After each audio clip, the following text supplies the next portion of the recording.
good morning, good afternoon, good evening, and whatever part of the world that you're in. I hope that you're having an amazing day. This is the Black Conservative Liberal coming in with another one of my opinions.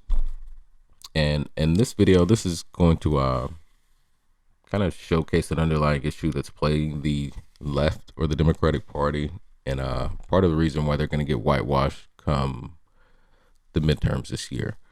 But before I get into the video, I'm just going to ask that you consider liking or subscribing. I'd love a comment, especially if you disagree. Don't make it personal though, because I've got no issues with making it personal either. But let's go ahead. I'm gonna get into the video now. The meat and potatoes of the video. It's a show on MSNBC with Reverend Al Sharpton asking a Democratic strategist, Danielle Moody, about Elon Musk, him wanting to purchase Twitter. So, like I said, this is just an underlying issue of what's going to be a whitewashing with the DNC, and I don't think that they see it, or maybe they do see it, but they're not really sounding the alarm yet. So I'm going to shut up and start the video off. A lot this week about billionaire entrepreneur and Tesla CEO Elon Musk, who has made a $43 billion offer for Twitter to, quote, build an arena for free speech. Musk has accused Twitter of censoring its users. Are you concerned that what Musk is trying to do is to open up the platform for more misinformation about topics such as COVID-19 and the 2020 election? I just had to stop the video to point out her body language. It is very telling how she feels about this particular topic, but let me shut up and get back to the video. And perhaps even allow former President Trump to get his account back. I mean, I'm going to be honest. Elon Musk is a danger to Twitter and to freedom of speech. I actually agree with her.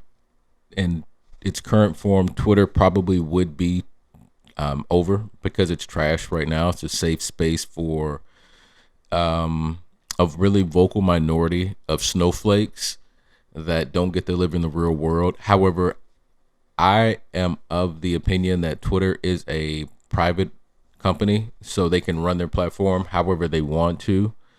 And if they want to make it a safe space for snowflakes, and so be it. However, with that capitalism comes the fact that somebody like Elon Musk can come in and try to purchase the platform itself, and if it's approved by whomever that it needs to be approved by, then you have to live with the consequences. So, you know, the whole free speech thing when it comes to Twitter, it's not a public utility, so freedom of speech doesn't really exist on it. You have to agree to their terms of service. So I don't disagree with Twitter being a safe space for snowflakes.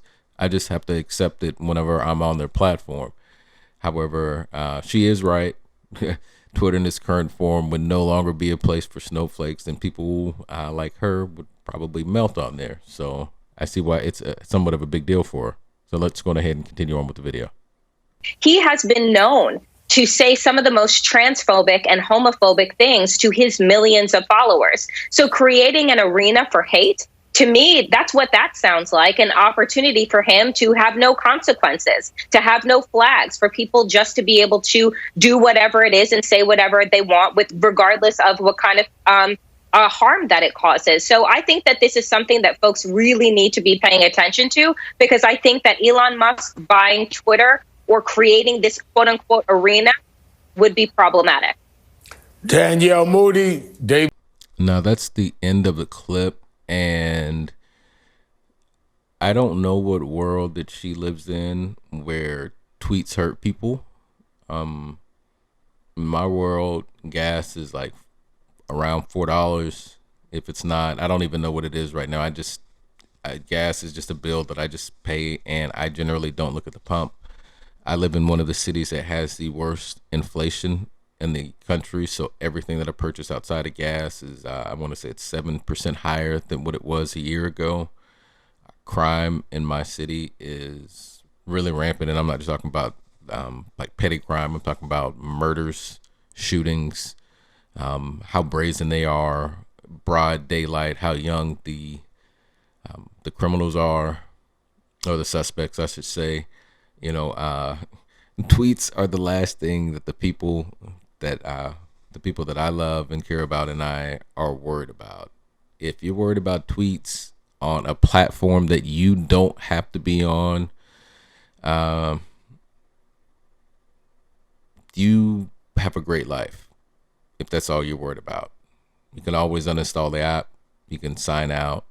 If Elon wants to make a place that's more reflective of the real world, where people get to express their opinions in their voices, and it's disagreeable by some people, then so be it. It's if he wants to spend the money to do that, then whose business is it of yours to say anything about that? I mean, you can have an opinion, but the problem is you're a Democratic strategist, and I got a feeling you probably you don't really live in a world that the rest of us get to live in.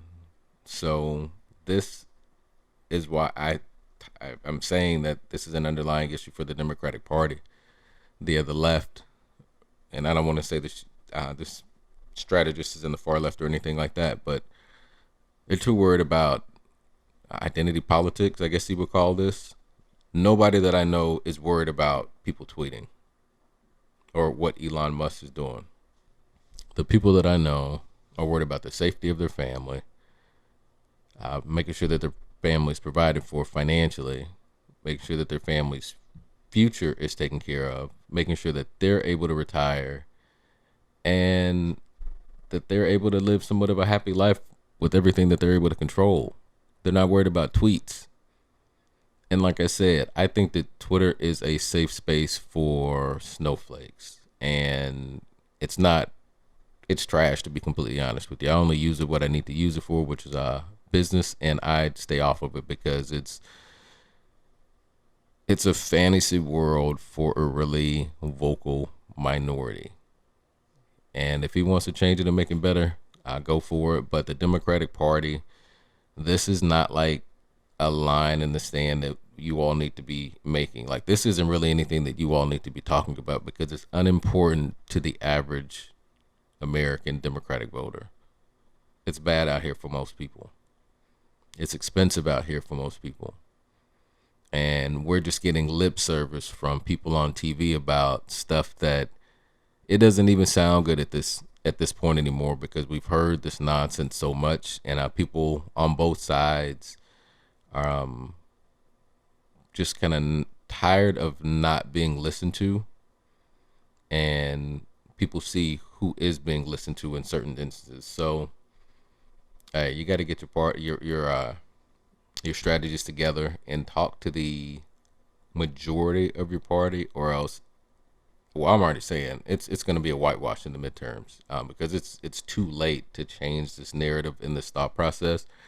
But come the election, next presidential election, if I hate to use the term identity politics, but if identity politics or identity bullying, I'm not even going to say identity politics. Identity bullying is still like the overarching message or the loudest message of the Democratic Party. Not only will the Democrats lose the next presidential election, they will lose the next re-election of the next president, so the next two presidential elections, and they will lose a very nice portion of the Democratic Party that was loyal to them, that will either stop voting or they will start voting for the Republican Party, because that's the party that closer aligns to some of their values and the ones that are not pissing them off the most. So, it is what it is.